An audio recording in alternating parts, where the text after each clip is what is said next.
मित्रों, कहते हैं यदि आपके पास दिमाग है और उसका सही से इस्तेमाल करना आ गया तो मनुष्य अपने सोए हुए भाग्य को भी बदलने का सामर्थ्य रखता है। ये जरूरी नहीं है कि मनुष्य के साथ वही होगा जैसा उसके भाग्य में लिखा है। कुछ लोग अपनी बुद्धिमत्ता से, अपनी समझदारी से भाग्य को ही नए रूप में लिख डालते हैं। आज की कहानी भी कुछ इसी तरह की है जो आपको बहुत अच्छी प्रेरणा देकर जाएगी। आप बस बने रहिए इस वीडियो के अंत तक। पुराने समय की बात है, एक आचार्य गुरुकुल चलाते थे। उनके गुरुकुल में अक्सर गरीबों के बच्चे पढ़ते थे। गुरुजी की आर्थिक हालत ठीक नहीं थी। एक दिन आचार्य की पत्नी ने उससे बोली कि हमारे घर की हालत बहुत ख़राब होती जा रही है।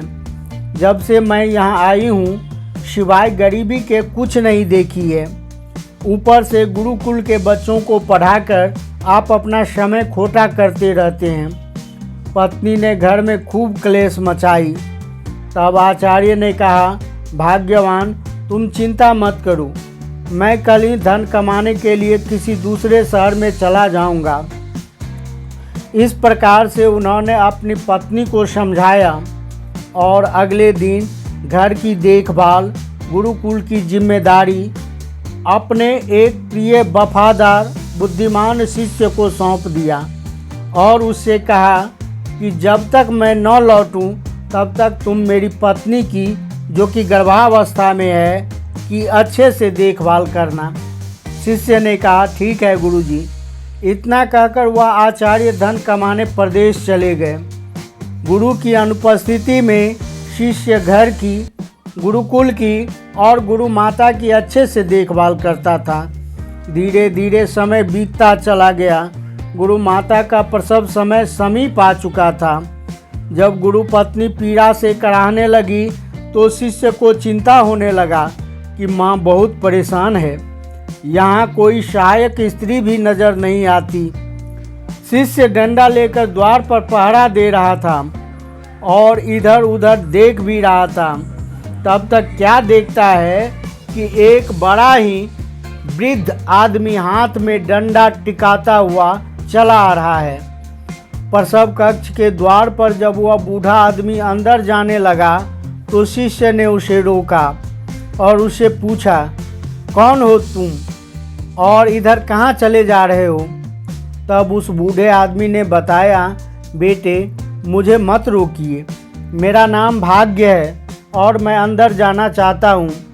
मेरा अंदर जाना बहुत ज़रूरी है। तुम्हारी गुरु माता जिस संतान को जन्म देने वाली है, मैं उस बच्चे का भाग्य लिखने आया हूँ और यह सब भगवान की इच्छा से होता है। दर्शक बंधु, यह सुनकर वह भाग्य है, चेले ने उसे अंदर जाने दिया। इधर गुरु पत्नी ने एक सुंदर पुत्र को जन्म दिया। वह बूढ़ा उसका भाग्य लिखकर बाहर जाने लगा तो चेले ने उसे रोककर पूछा, हे बाबा, आपने हमारे गुरु भाई का भाग्य में क्या क्या लिखा? वह सब हमें बताने का कष्ट करें। बूढ़ा आदमी बोला, बेटे, किसी का भाग्य लिखकर उसके बारे में बताना यह नियम विरुद्ध बात है, इसलिए यह बात हम तुम्हें नहीं बता सकते। लड़के ने जिद किया और बोला, बताना तो आपको पड़ेगा ही। जब तक आप बताओगे नहीं, मैं आपको इस द्वार से बाहर जाने नहीं दूंगा। दोस्तों, मजबूर होकर उस वृद्ध व्यक्ति ने उस बालक के भाग्य के बारे में बता दिया कि मैंने इसके भाग्य में लिखा है कि यह बालक पूरे जीवन गरीब बनकर जिएगा। इसके घर में सिर्फ एक बोरी गेहूँ और एक दूध देती गाय के अतिरिक्त कुछ भी नहीं रहेगा। यह बात तुम किसी को मत बताना। इतना कहकर भाग्य वहाँ से चला गया। दर्शक बंधु, इस प्रकार चेले ने बहुत अच्छे ढंग से गुरु भाई और गुरु माता का ख्याल रखा। इधर आचार्य भी धन कमाकर परदेश से लौट आए थे। गुरु जो कुछ भी धन लाए थे उस धन से उसके 2 वर्ष आराम से कट गए। 2 वर्ष बाद फिर धन की तंगी आ गई। पिछली बार की तरह फिर आचार्य ने शिष्य को सारी जिम्मेदारी सौंपकर धन कमाने के लिए निकल पड़े। इस बार भी चेला बड़ी ईमानदारी से अपने धर्म का पालन करने लगा। कुछ ही दिनों बाद गुरु पत्नी ने एक कन्या को जन्म दिया। शिष्य पहले की तरह द्वार पर खड़ा था, तभी क्या देखता है, वही बूढ़ा आदमी जो पहले गुरु भाई का भाग्य लिख कर गया था, वह फिर लाठी टेकता हुआ द्वार पर आया और बोला, मैं भाग्य हूँ और होने वाले संतान का भाग्य लिखना है, मुझे अंदर जाने दो। शिष्य ने उसे अंदर जाने दिया, क्योंकि वह जानता था मनुष्य के जीवन में उसके भाग्य का कितना महत्व होता है। वह उस कन्या का भाग्य लिखकर जब लौटा तो चेले ने उससे पूछा, हे बाबा, आपने कैसा भाग्य लिखा है हमारी बहन का, कृपया हमें बताने का कष्ट करें। उस बूढ़े आदमी ने कहा कि हमने इस कन्या का भाग्य लिखा है कि यह लड़की जीवन भर कुमारी रहेगी। इसे ब्याहने के लिए तो अनेक आएंगे, पर ब्याह कर कोई नहीं ले जाएगा। मित्रों, बूढ़े आदमी के मुख से ऐसी बातें सुनकर चेला गुस्से से लाल हो गया और अंदर ही अंदर उस बूढ़े आदमी पर झुंझलाने लगा। कहने लगा, हे बाबा, आपने हमारे गुरु के बेटा बेटी का भाग्य इतना बुरा क्यों लिखा है? क्या इनसे आपको कोई पर्सनल दुश्मनी है थी?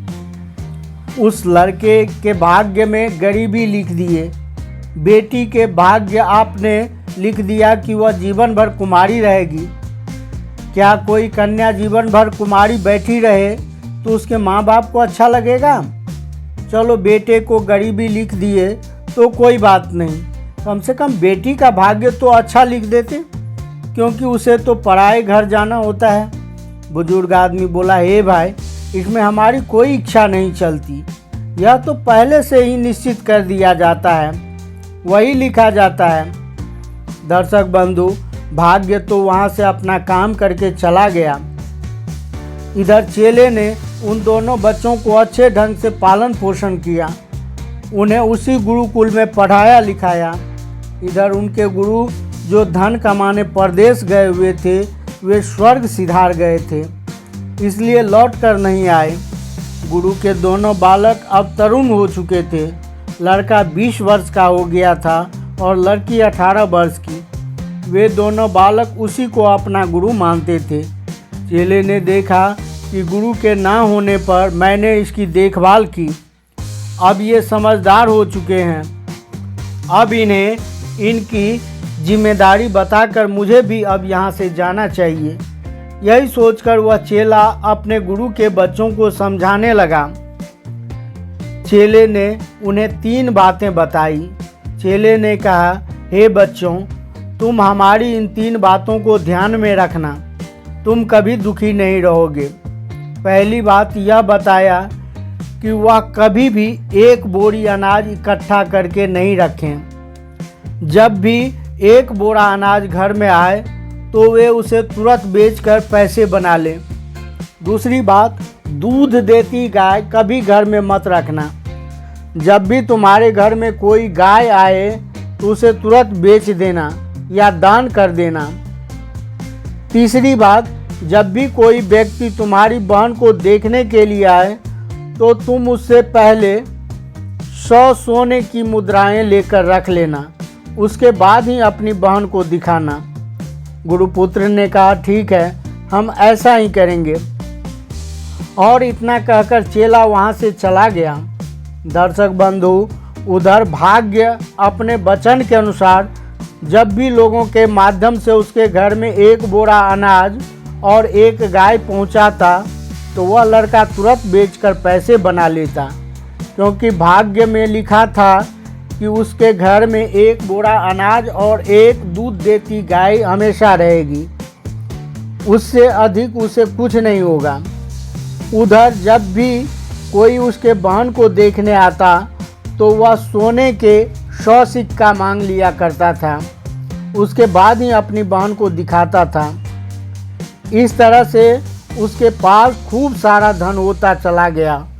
वह अपने घर में सब कुछ रखता था, पर एक गाय और एक बोरा अनाज नहीं रखता था। उधर भाग्य अपना वचन को पूरा करने के लिए उसके घर में 1 बोरा अनाज पहुंचाने की कोशिश करता रहा। एक दूध देती गाय पहुंचाने की कोशिश करता तो उसे घर में पहुंचने से पहले ही वह बेच देता था। भाग्य इस बात से बड़ा दुखी था कि उसका लिखा हुआ भाग्य झूठा साबित कैसे हो रहा है। एक दिन की बात है, वही भाग्य एक बूढ़े व्यक्ति के रूप में अनाज का 1 बोरा लटकाए और एक हाथ में गाय की रस्सी पकड़े उसी आश्रम की ओर चला जा रहा था। रास्ते में उसे उन्हीं आचार्य का वह चेला मिल गया। चेला ने पूछा, हे भाग्य महोदय, ये सब लटकाए कहाँ घूम रहे हैं? आप पूरे जीवन ढोते ढोते थक जाओगे मगर अपना वचन पूरा नहीं कर पाओगे। तब भाग्य बोला, हे महोदय, आज तक मेरा लिखा कभी झूठा नहीं हुआ। समझ में नहीं आ रहा है कि ये सब कैसे हो रहा है। तब आचार्य का चेला कहता है, हे भाग्य, बुद्धि और पुरुषार्थ से भाग्य को बदला जा सकता है। आपने जानबूझकर हमारे गुरुपुत्र और गुरुपुत्री का भाग्य ठीक नहीं लिखा है, इसलिए मैंने अपनी बुद्धि से बदल दिया है।